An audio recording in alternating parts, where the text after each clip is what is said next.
now he tried to make a copy right now. So waiting for the handout. Okay, and today we will study about the capacity. Okay, so and the case study I'm going to post tomorrow. Okay, because I think about select the appropriate case for you guys. So, okay, so I don't want the one that too difficult. Okay, and okay, we're gonna wait for.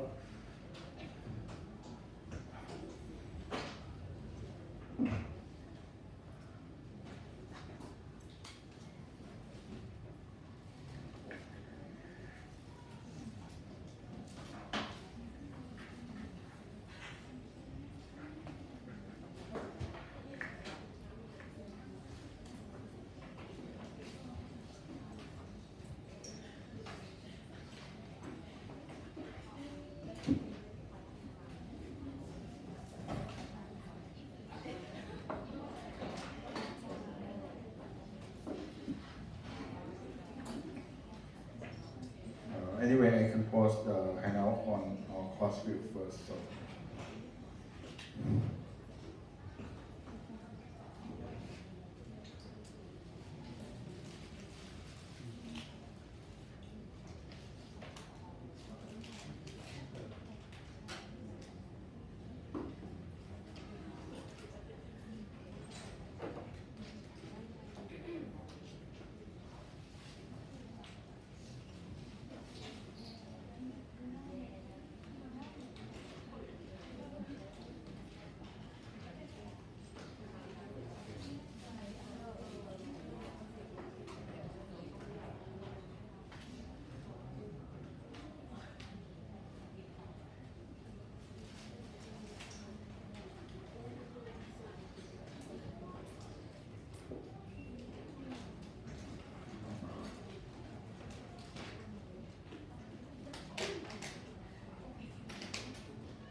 Okay, so okay, never mind, I'm going to use this.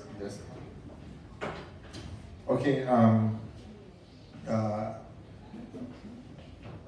during the time that we're waiting for the handout, so I can start for a while. At the beginning is about grab the information about the capacity, how important it is, and actually for the chapter, the information that you can use for the case study is about the way that you're solving for the bottlenecks operation. Okay, so that's around the middle and to the late of the chapter. And we also will start study about the break-even analysis, okay, both for individual products and multiple products. Okay, so let's start with the introduction. Okay, so nothing much. That this chapter we will study about the capacity planning and what is the capacity. So actually, capacity is about the upper limit or ceiling on the load, right, that you use to operate the unit, right, and that you can handle it. So it doesn't mean that the capacity is about just the capacity for factory only, right? But it includes everything that involve about the operating system, such as a worker, machine, speed, or even though the skill of the worker. So when we talk about the capacity, right, we include all of these aspects, right? And for sure that in the operations perspective, the capacity that we consider is about we have enough capacity to serve for the long-term demand. Okay, so for the long-term demand. And this is the three things that involve when you try to planning for your capacity.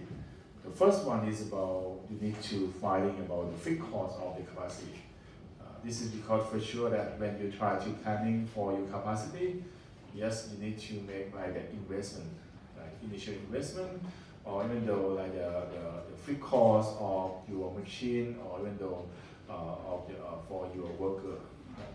And also, as I mentioned, that we try to satisfy the long-term demand. And the capacity has, different time period, right? The time horizon, right? Intermediate, short term, and long term, right?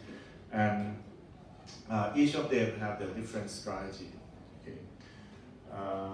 So what kind of question that we need to answer in order to planning for the capacity? The first one is quite very simple. What kind of capacity is needed? So this is depending on your business, right? For example, if you operate or you're doing business with a restaurant, so the capacity is maybe you can think about the seating, maybe you can think about the space, right, of your restaurant. You can think about the worker that who are perform as a busboy or the waitress that serve to the customer, and some or you can think about the equipment in the kitchen, something like that. But it's also involved about the parking space as well, right? But if you have the making the production, right, capacity that you need for sure that is about the machine, worker, and also like a spare for storing your product or your finished goods, something like that. Okay. So the first question is very simple, that is depending on your business, right?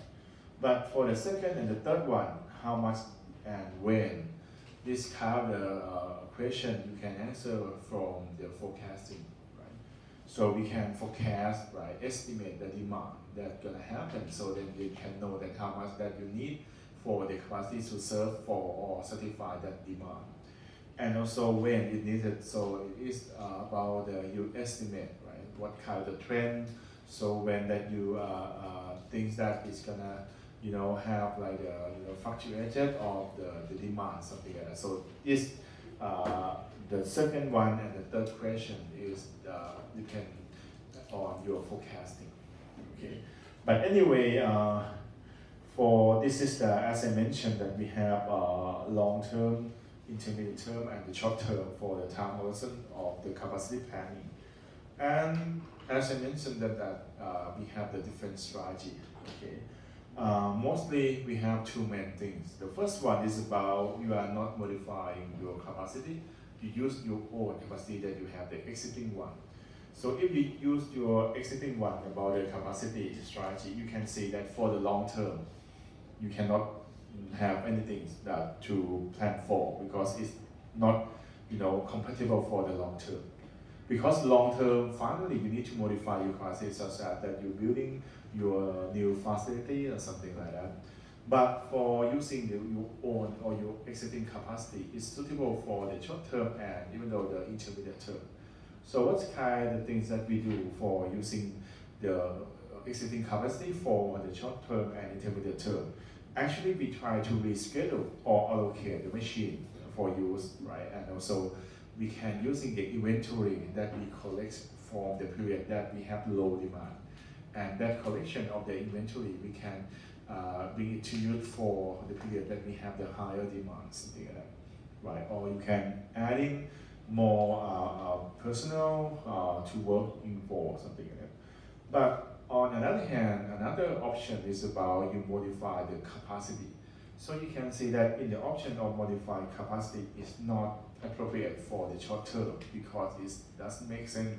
You modify capacity, it means that you invest, right? You try to, adding, buying the new machine, buying the, building the new facility, new factory, something like that. So that's kind of option is appropriate for the long term, right? And for the short term, so we are not doing the modified capacity thing. But for the intermediate term, you can think about adding the equipment or adding the chip of your worker. Or even though you can think about the third party by subcontract to the third party to make the production for you, right? So this is an overall picture of the time horizon. So as I told you that, okay, we're gonna talk about the importance of the capacity decision. So this is the list of the importance, right, of the capacity. So just very roughly that, okay, as mentioned that, okay, we try to capture for the demand. Normally it's for the long-term demand. So it can help us enhance what the ability of the organization to satisfy, to meet the future demand that's gonna happen, right? Yes, for planning for the capacity or you make the decision of the capacity is directly impact to your operating costs, right? You building your factory, you adding the facility, you expanding your factory, or even though you try to adding one more production line or hiring more workforce, all this impact directly to your operating cost. So if you do something that have some mistakes, it's gonna impact a lot of cost of your operation. It's about the measure of determinant of initial cost. As I told you that this is about the investment as an initial investment. So you're gonna add the capacity normally. So you buying the new machine, you try to expanding your factory, or you need to buy a new land, something else. So this kind of investment, right? And it's got a long-term commitments. Once you make the decision, it's difficult to change, right? Because it's a huge investment at the initial. In effect, about the competitiveness, this is for sure that, okay, comparing to your competitor, if you can have your ability to respond or satisfy the demand that's going to happen in the future. So this kind of the things that can help you to improve or enhance your competitiveness. So in the term of operation, you don't have enough capacity is the worst one. You have excess capacity is better than you have shortage about the capacity. Okay, because if you have the shortage of the capacity, it means that you're gonna face the problem of unsatisfied demand from the customer. So you're gonna lose about the competitiveness of your organization. But in the case that you have the excess capacity, you can have another option to find more demand, find more market, right, to serve for your excess capacity. So finally, as I told you, right, in terms of operation, right, more capacity is better, right? The more capacity is better than you don't have enough capacity. Yes, for sure it helps your ease of management, just like your money. So you have the money in your pocket, right? You have 1 million and you have 10,000, 1 million is better. So you have more capacity, it will be better option to manage, or you can do anything more choices than have the less capacity. Globalization impact, right? In this case, okay, the handout is coming, okay. The global impact, yes, because sometimes the capacity is not coming from one supplier, right? So the complexity around global, right? You have, making the production in one country, you have the distribution center from another country, you have, workforce from another country. So that's kind of complexity involved by the capacity planning, okay? So you can see that in Thailand, right? The workforce is not from Thailand, right? It's from Myanmar or from other country nearby Thailand. So this kind of very complex. And I don't know that I mentioned about the making the tuna can or not, but in that kind of business, right? The very important thing is about the workforce, right? Because so far we have no equipment or the machine, right, that can separate, right, the meat of the fish, right, into the smaller pieces and contain the can. So we need the workforce to do that manual job. So that kind of capacity is much more depending on the labor, and the labor is not from Thailand, right? More than 90% is come from Myanmar or other country, right? And for sure, it's impact for the long-range planning, right? Because if you have enough capacity, you can have more choice to plan for the long term. So this is the simple one, right? So before we talking more deeper to the capacity, let's talk about the measurement of the capacity. That's quite important, right? So we have 3 measurements of the capacity that you need to understand. The first one we call design capacity. So the design capacity is about the maximum output rate that, or the service capacity that is decided for, right? From the engineering or from the beginning. So it means that this is just from the design.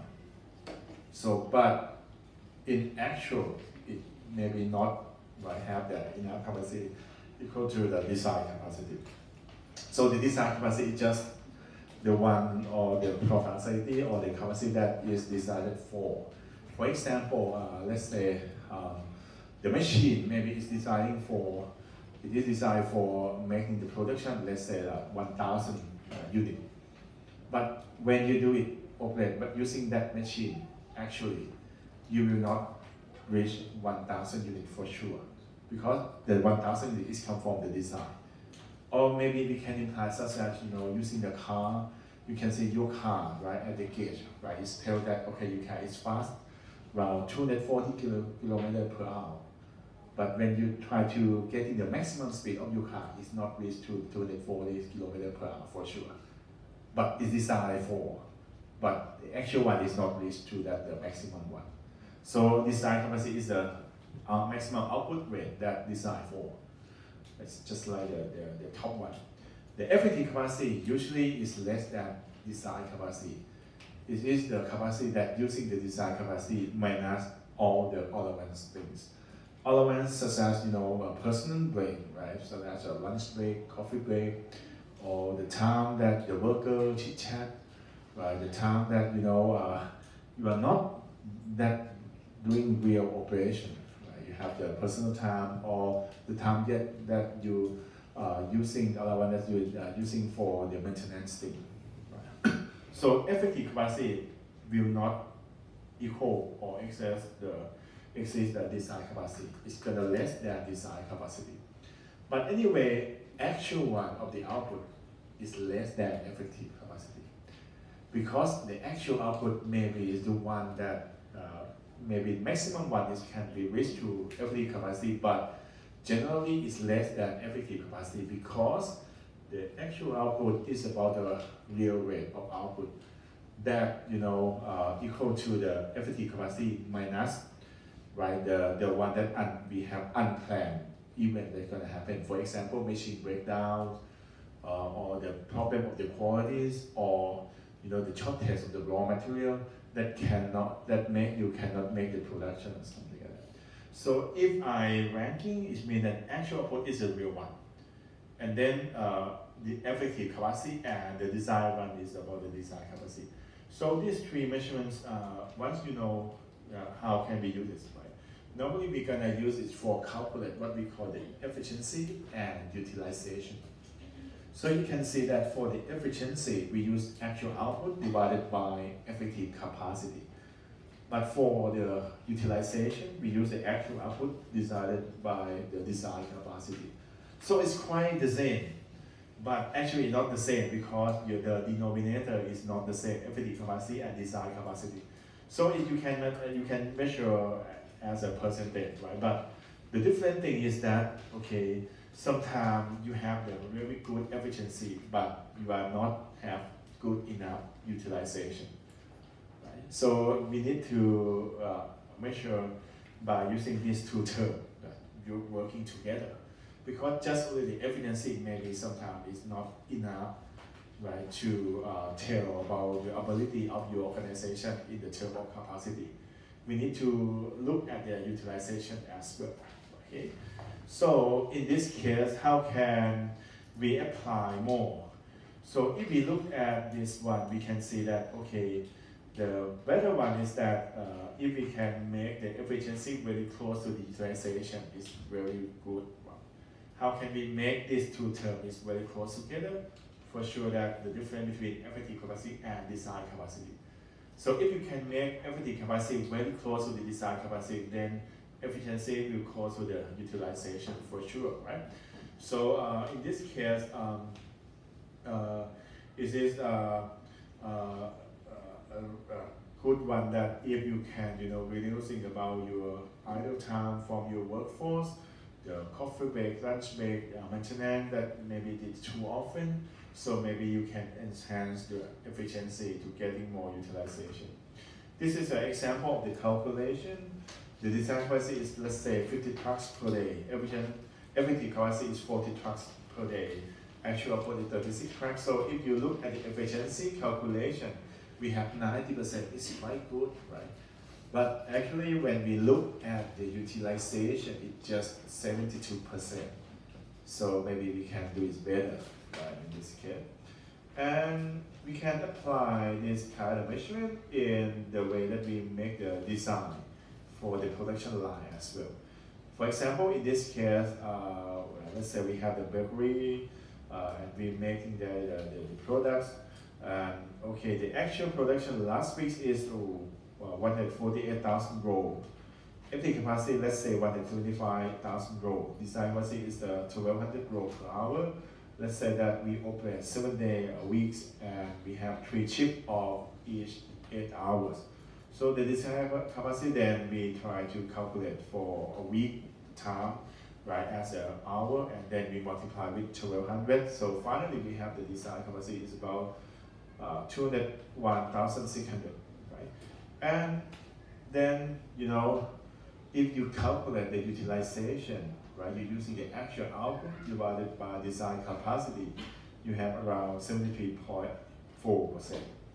And efficiency, as again, using the actual output divided by effective capacity, you have around 84.6. And how can we make it for the design of the production line? As I mentioned that, let's say that we have the same, situation, but right now I would like to making the new line of the production, and I want to have that new line of the production have the efficiency around 75%. So I can estimate that, okay, for that new line of the production, how many rolls or how many output that we need to make, or the ability that we can make, right? Since we know that, okay, efficiency is equal to the output divided by effective capacity. So efficiency is 75% that we design, we want it, right? And effective capacity, we just know that, okay, 175,000, so then we use 175,000 multiplied with 25%. Then the expected output of that new line of the production, we can expect that we're gonna have 131,250 growth as the output, right? So just normal things, right? So you can say that now we just talk about the measurements of the three terms of the capacity. The next one, let's say about what kind of factor that impact, right, to the effective capacity. Okay, so you can see that the first one is about facilities, right? If you have more facility, in the case of site, in the case of area, it is better, right? So just like that, you have your area of your house that bigger than your neighbor. So it's good one because you have more area, you have more space, right? So in terms of facility, if you have more site, if you have more space, if you have more area, if you have the bigger one, it's better that you have the more effective capacity for sure, because you have a chance to develop more options, right?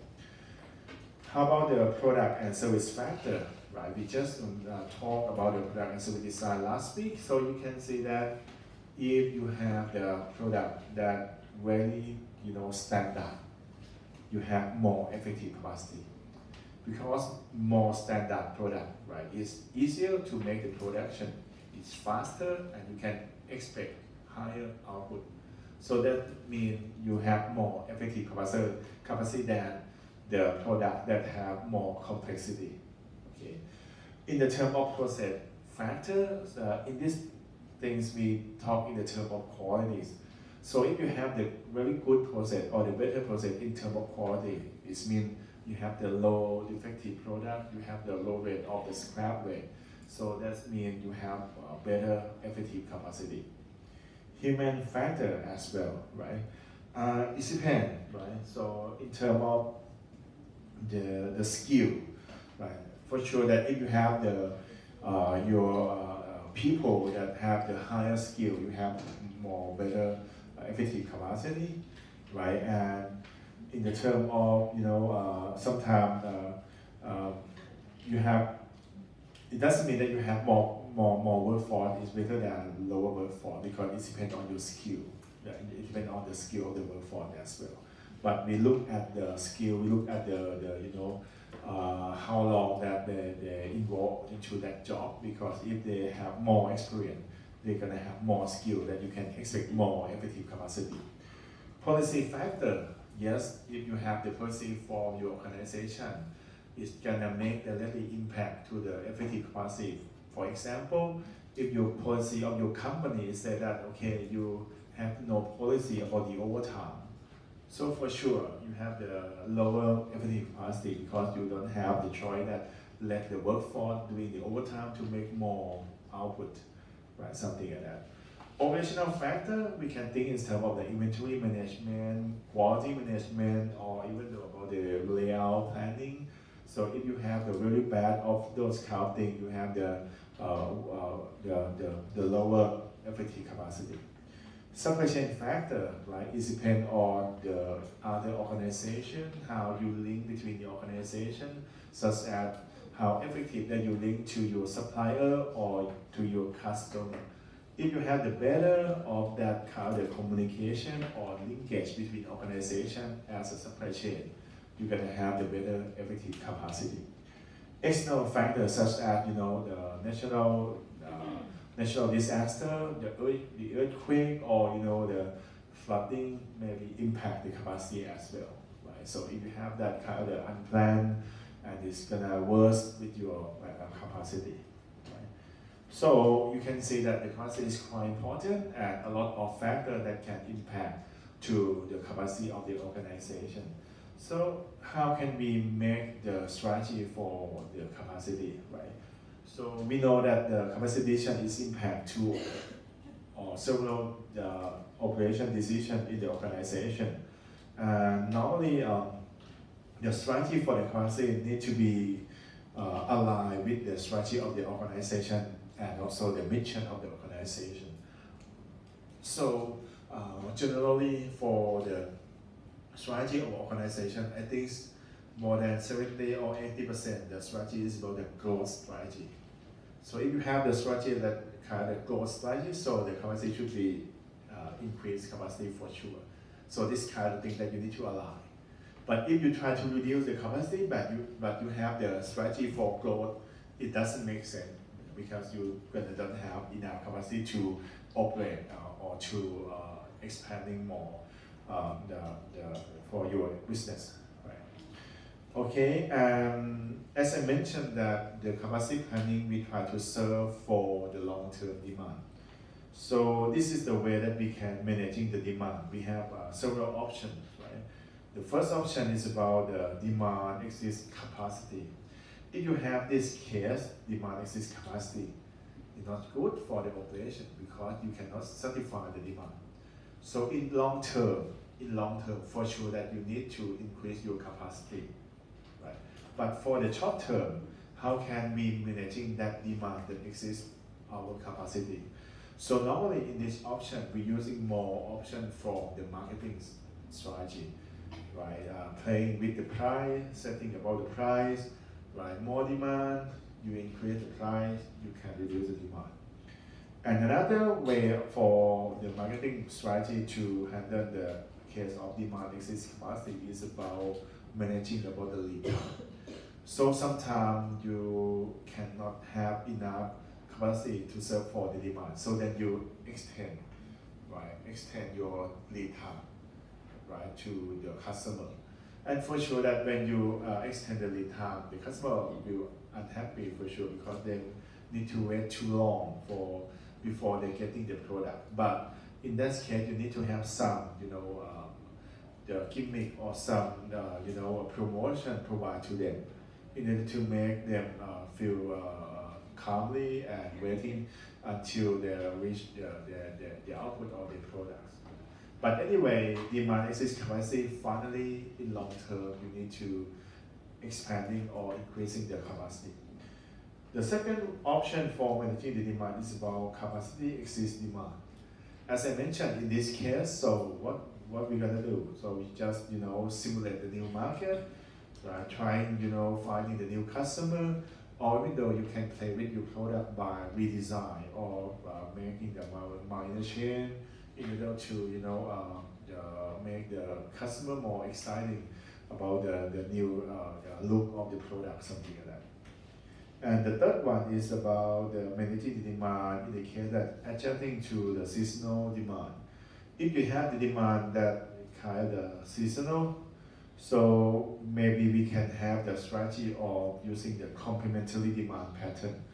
What kind of complementary demand pattern? This means that okay, we can use other product, right? That very similar to another product, right? In terms of production, but have the different demand in the term of season. Let's say that okay, I have another example I will show you later. Let's say that you have the jet ski and the snowmobile. Jet ski and snowmobile is quite very similar product, but used in different season, right? Jet ski for sure that you use in the summer term, right? You can ride jet ski in the water, in the lake, something like that. But for snowmobile, you use in the winter season. But both of these kind of product have quite similar for the production, have the different, just a little bit things. So if you can have these two products as your product together, so then it means that you can estimate the capacity quite, very stable for a year. Because in the summer term, you can sell jet ski. For the winter term, you sell snowmobile. So that make your demand is not that high or fluctuate depending on the season. But you're gonna have like a very stable, to managing the capacity because you can have different product for different season, something like that. Okay, and what kind of things that we need to consider for planning the capacity? The first one is very important, is about the demand for sure. So it's come from the forecast of your organization. So the forecasting demand is more accurate, so it's more better for your capacity planning. The next thing is about we need to understand about the technology, because high technology can have more output, it's faster, is have more output, so it's good for the capacity. Right? But for sure the price may be increased, so you need to understand when and which technology that you're gonna apply. And the next one is about try to find the optimal operating level. Because if you can know about the optimal operating level, you can know about the economic of scale and this economic of scale. Right? I will talk about this later. So economic of scale is mean that if you're having more output rate, you can have lower unit cost per unit. But this economic of scale, if you have more output rate, unit cost per unit is getting higher. Right? It depends on the volume of the output rate comparing to the optimal level. And the last one is about build for change. Since the capacity is quite, the system decision, so it's not that very easy decision. It's very hard decision because it impact about the investment, it impact about the commitment for the long term. So sometimes if you make a decision, it cannot, change, right? In simultaneously for the capacity, you need to planning for building the chain, right? Just incremental from time to time. Maybe it's better in some cases. Okay, so we talk about the thing that we need to consider about the capacity planning, and this is the how can we formulate the strategy for the capacity, right? First, capacity is serve for the long-term demand. The second one, and it's come from the demand, right? And so we call the demand pattern.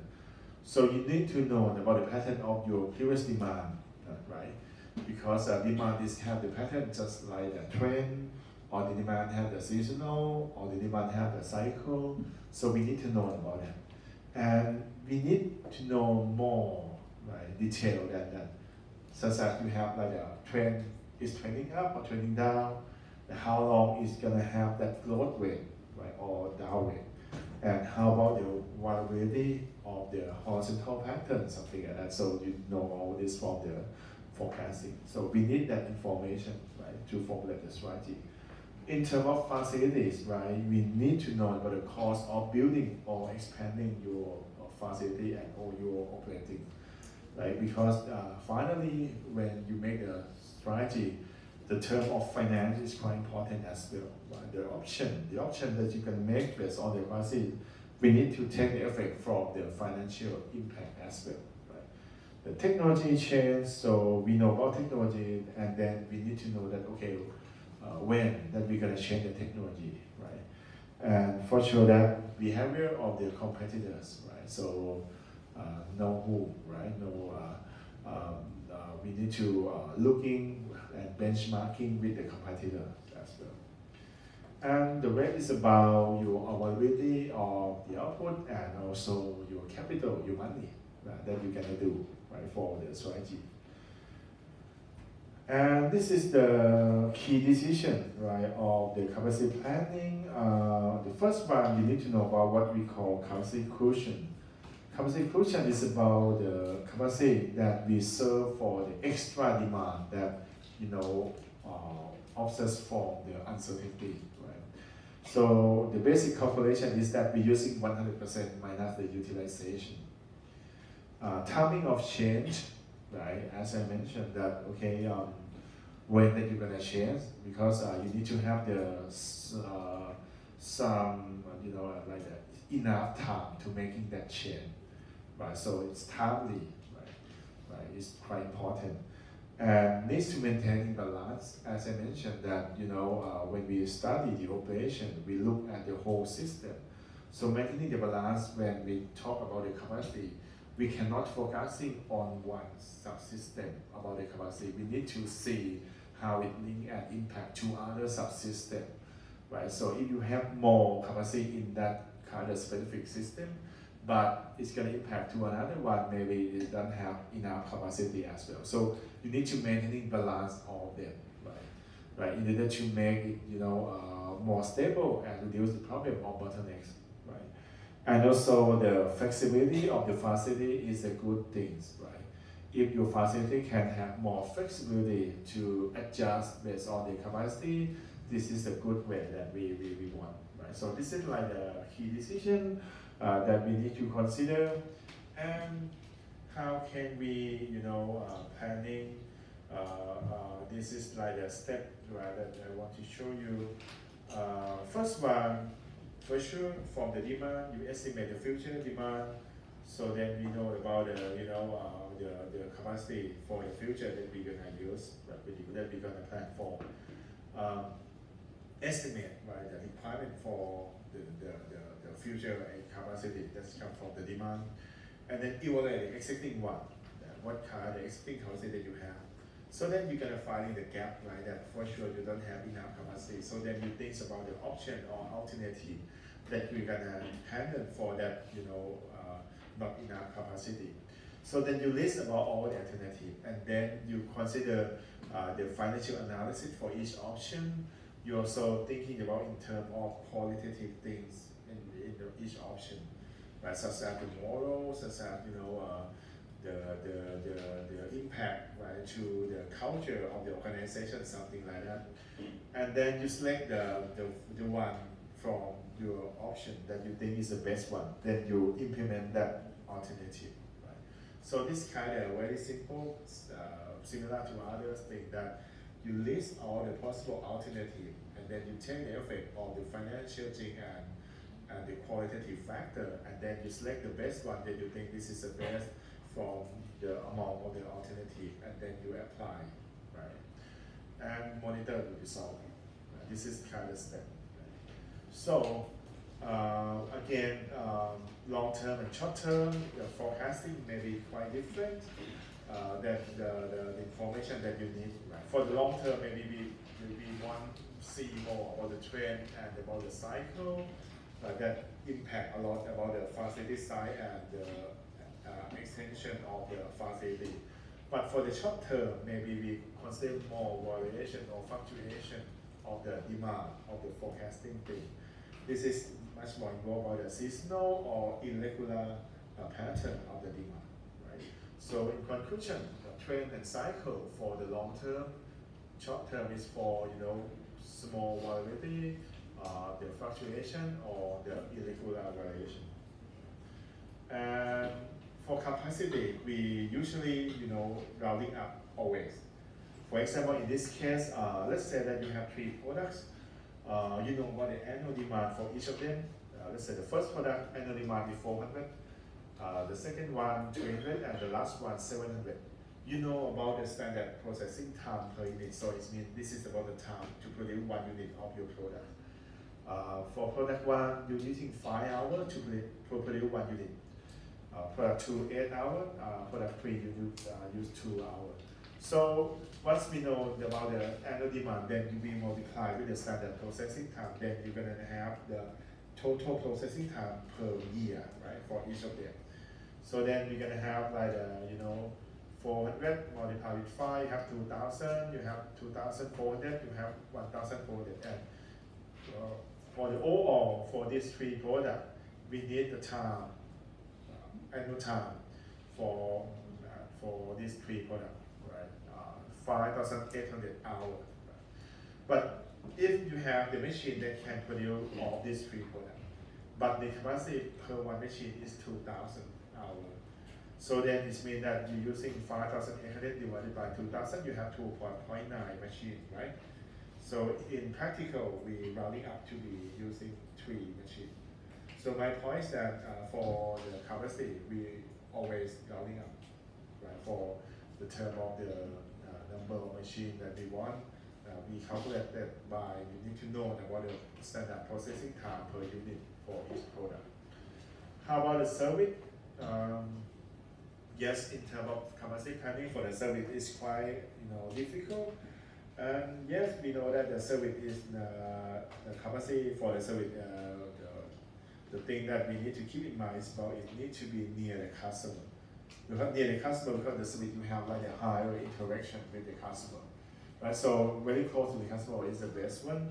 So the location And the capacity that's very near or very close to the customer is the one that we prefer. And we don't have ability to store the service, right? So it means that you need to think about the timing that you're gonna sell for the service. This is quite important. And the degree of volatility of the demand is, quite difficult than the products because, it depends on several factors, right? It depends on, the attitude of the people, depend on, the trend of the customer, so ever. So the volatility of the planning of the service is quite difficult. But anyway, the volatility of the demand, so we can consider by playing safe by consider the peak demand period, right? To make sure that we have the enough capacity to serve for the customer, right? And some people want to know that, okay, in terms of capacity planning, one option that's possible is about doing like the outsourcing. So when we're gonna do outsourcing, when we're gonna do in-house, so if we combine together, this is a detail. Outsourcing is mean that you obtain the good or service from the external provider, right? So it depends on the several factors, right? For example, our available capacity. If you have available capacity by your own in-house, let's say that you have enough space, you have enough area, so why not you make it in-house, right? So it's part of the one factor that you need to consider. But if you don't have available your capacity, so you have very full, right? You don't have enough area, or even though just additional area, so you have no idea. In that case, maybe you need to going for the outsourcing. Degree of expertise, for sure that this is quite related in the case that, okay, sometimes, if you let the external provider to do the outsourcing for you, you have a higher chance of risk to explore about your technology or your secret of your doing business, right? But on the other hand, sometimes the external provider, they have more ability than you to making the product. So you need to think about in this term as well. So sometimes they're more expert than you. So maybe it's better if you let them doing for you, right? So you need to trade off. In the term of quality, yes, if you're doing in-house, you have the very close in eye to monitor all the qualities, right? So make sure that, okay, we have the very good quality for the production on providing the service, right? But if we let the external provider to do it for you, right? So you lost about the control power because they're gonna control the quality for you, right? But again, in terms of the expert, in terms of the qualities expert, maybe sometimes external provider, they have the advantage in the term of they're very expert, right? So they can have the very chance to making the product that have the better quality than you doing in-house. Sometimes it's possible if they were very expert for that things. Nature of the demand, yes, if you have the trend and you see that trend is gonna persist into for the long term. So why not be doing the in-house plan for the future capacity, because we surely that in the future the demand is going to going high for sure. So then we building by our own. But on the other hand, if the nature of the demand is not that kind of the trend that's more growth or more persisting, maybe they have to see that the demand pattern is just like fluctuation or have a lot of variation. So in this case, maybe it's very risk to making the extra or additional facility because you're gonna invest a lot, but not sure about the demand. Demand is have the variation. So in that way, maybe you can keep your own capacity just like stable, but let the external provider to do for you in the case that demand more than the capacity that you have, right? right? So indicate that you try to reduce about the risk of investment, right? Cost as well. If you let the external provider to do it for you, if they are very expert, they can have the economy of scale as well because they're expert on that specific. It can help the reduce cost, but at the same time, sometimes if you have the advantage of managing about the resources, if you're doing in-house, you can have the advantage of cost as well. So my point is that it depends on the situation. So they have the trade-off between doing in-house or outsourcing. And about the risk, for sure, if you doing in-house, you have support or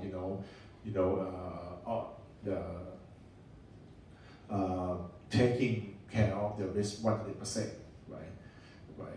But for let the others to do it for you, spread about your risk as well because they're gonna help you in some situation, right? Okay, so we talk a lot for the capacity. So the next one is quite important thing that we're gonna go in more detail, right, about the way that we managing the capacity and planning for it, right? The first one is about alternative of managing capacity by design the flexibility into the system. In this case, it means that the organization or your company, maybe you need to think long term in the future. So when you're making the design in every system, you need to think far from now in the future. So you need to think the future is mean provide excess of the capacity, right? In the term of facility or in term of land or the space, to making sure that in the future you can use it to serve for the future demand. If I can imply this kind of thing to explain you such that let's say that you just get married, right? You're gonna build your own family, right? You don't have a child now, but you're gonna buy the house. So you think about how many rooms that you're gonna have, right? So you think like that, okay, in the future, maybe you may have 2 or 3 children, so you think that, okay, we have, besides our own room, we think about 2 or more bedrooms for our children, something like that. Just like managing about your organization. So flexibility into the system is mean you think like that in the future, maybe you can use it. If you can do it, you're gonna do it very easy, such as the utilities, you connecting the pipeline or the electricity to having allowed to connect in the future when you try to expanding your existing facilities, something like that. And for the second one, right, it's about take the state of life cycle into the accounts, right? In this case, it means that life cycle, as I mentioned last week, for the product life cycle is very impact, right? It's really impact to to the capacity, because if you are in the growth period, so as I mentioned last week, that the growth period means that you have a lot of demand outside, right? So in terms of capacity, we prefer to have more and more capacity to serve for that demand outside. But on the other hand, if the state of the life cycle is maturity, you keep that large capacity, but you cannot expand more than that. But you think in the term of redesign or saving about the production cost in order to making you have the higher margin, right? Something like that. And for the third one is about take a big picture. This means as I mentioned, that look at the whole system. Big picture can help you to reduce about the bottleneck operation, because you look at the overall picture, you can see about linkage between each subsystem. I'm going to talk about the bottleneck operation in the next few slides, right? But big picture can help you, right? And for the fourth one is about prepare to deal with the capacity challenge.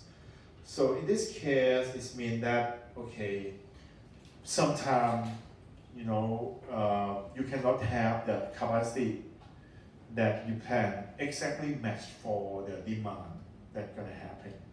Sometimes you need to prepare or accept the case that you have very extra capacity that higher than the demand that you plan for.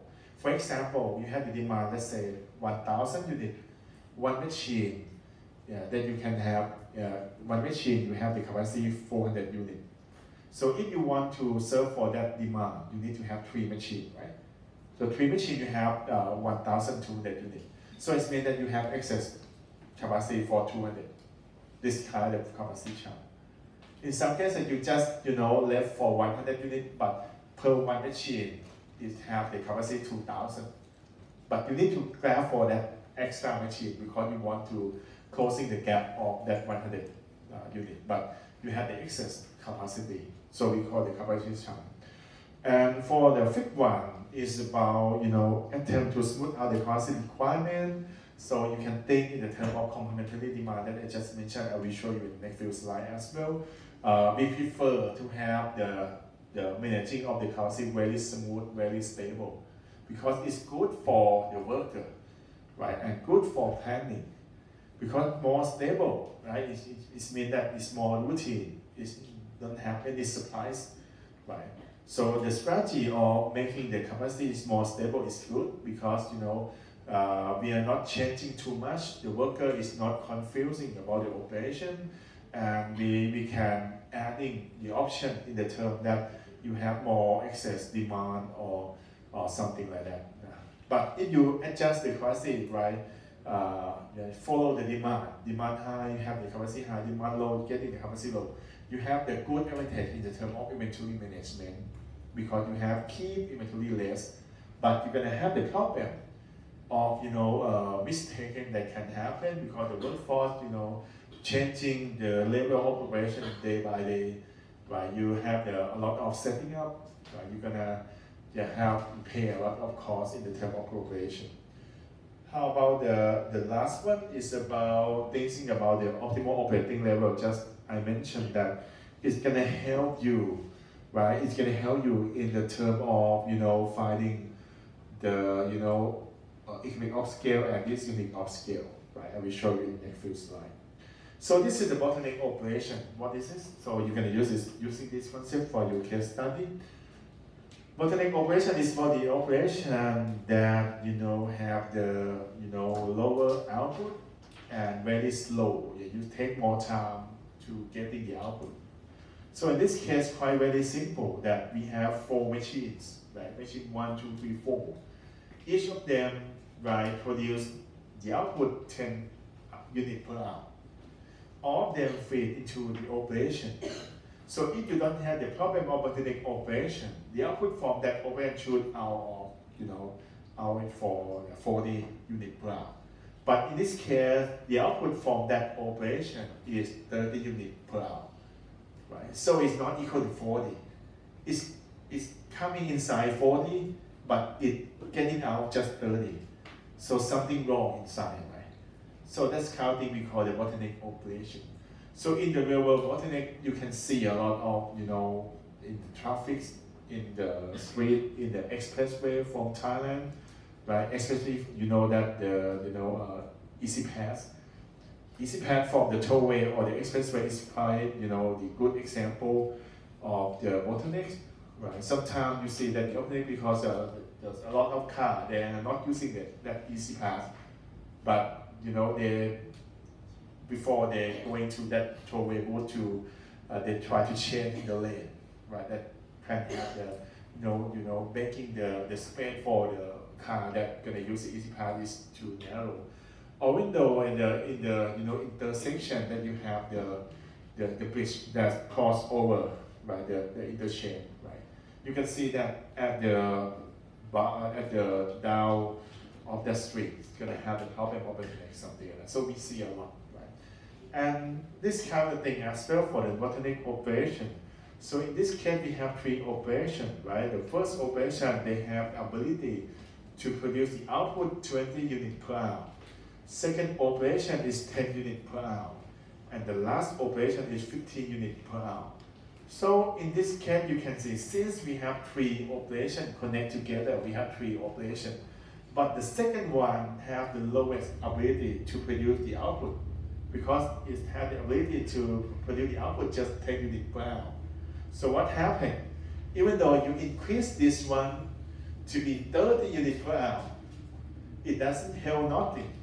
Because finally, in the term of output from this system, it's going to have the maximum output equal to the lowest one. Right? So this is the problem of bottleneck. So if you want to fix it, right, the concept of bottleneck is that reduce the bottleneck is you try to make every workstation have equally amount of time for making the output. If you have each station having the equally time, right, to produce the output, right, you can have like very rapid flow of the operation.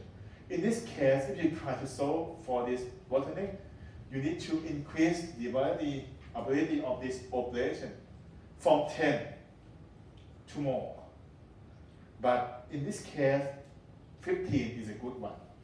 Because if you're increasing it to 20, it doesn't help anything much because this operation becomes the next bottleneck, right? Because the output from the system is going to be 15, even though you change this from 10 to 20. So in this case, the better one is just to increase just from 10 to 15. Finally, the output from this system is 15, but you just spend, right, the resources to increase the ability from 10 to 15, not 10 to 20. Right? So this is the bottleneck operation. In this case as well,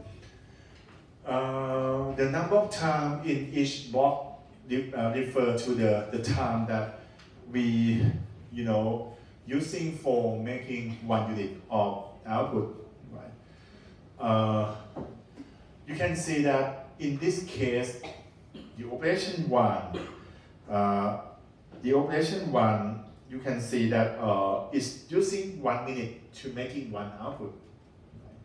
To finish 1 output. Operation 2 or the station 2 using 1 minute to produce 1 output. Operation 3, 2 minutes. Operation 4, 1 minute. And for sure that if I consider for 1 hour or 60 minutes, all the system, the maximum output that can be just 30 units per hour. Because the third one is the bottleneck. It uses more time twice than others. So in this case, if we can reduce 2 minutes to 1 minute, you can increase double about the flow of the output. So one possible option that we can do is about using the concept of parallel workstation. So for the third workstation that we have 2 minutes to produce 1 unit of output, right? Maybe if we can add in more, another additional station, right? And then you have like the line split into 2 stations here, and then come back to the last one. So if we consider in terms of 1 hour or 60 minutes, finally we're gonna have the whole system having the output 60 units because this one unit for 1 output, right? So 60 minutes we can produce 60 output. And from 60 here, you split into 2 lines, 30 and 30. We know that this one, 2 minutes per 1 output. So 60 minutes, they can produce 30 output. Right? So for sure, it's coming 30, you can have the 30 out same. And then coming 60, and they're using 1 minute per 1 output, so they can come out 60 as well. So this is a concept of parallel workstation that can, reduce the problem of the bottlenecks, right? And let's see this one before we have a break. Let's practice. I have 2 questions for here. Can you tell me that for the last station number 7, how many output that can come out from the station number 7?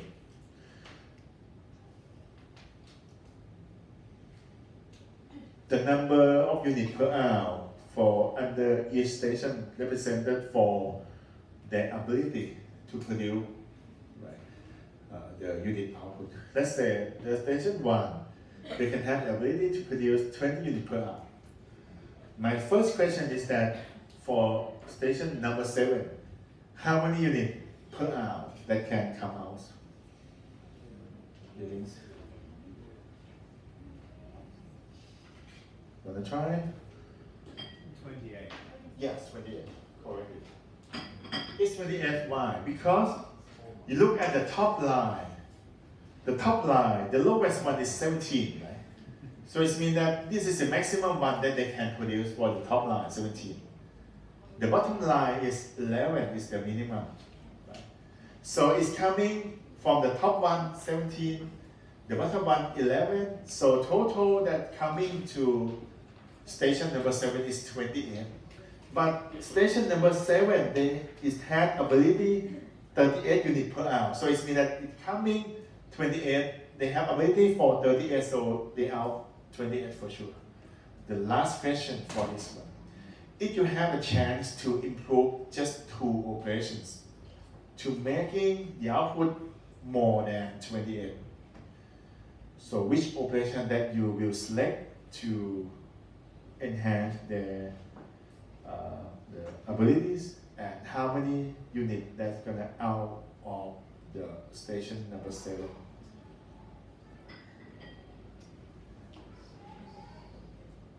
If you have a chance to select 2 workstations to improve the operation, which one that you will select? And finally, how many units that's gonna come out from that operation 7? Yes. Number 2 and 5, wrong. 5 and 6. 5, 6, yes. It's good time. Yes, correctly. 5 and 6 because what? If you select 2 and 5, yeah, maybe you have the very close correctly concept because you try to improve the lowest one, both of them. But if you look carefully, you can see the bottom line. This one is 18, this one 11 and 12, right? If you can improve 5 and 6 to be 18, you have the bottom one 18, the top one you have 17, right? 17 plus 18 is 35. This one have ability 38, so you can have the output 35. Yes, correctly, 5 and 6. Okay. Good try. Sorry. Yep. But this one we didn't consider whether number 5 or number 6 will be able to make it up to 18. Yes. But actually, maybe it's not. But in the concept, right, we can, if we have a chance to improve them, we can improve it up to 18. Yes. Okay.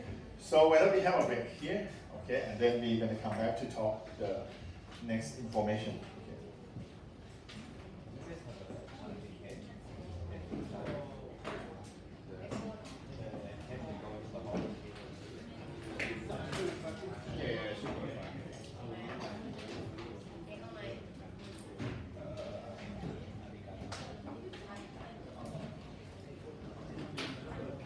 Okay.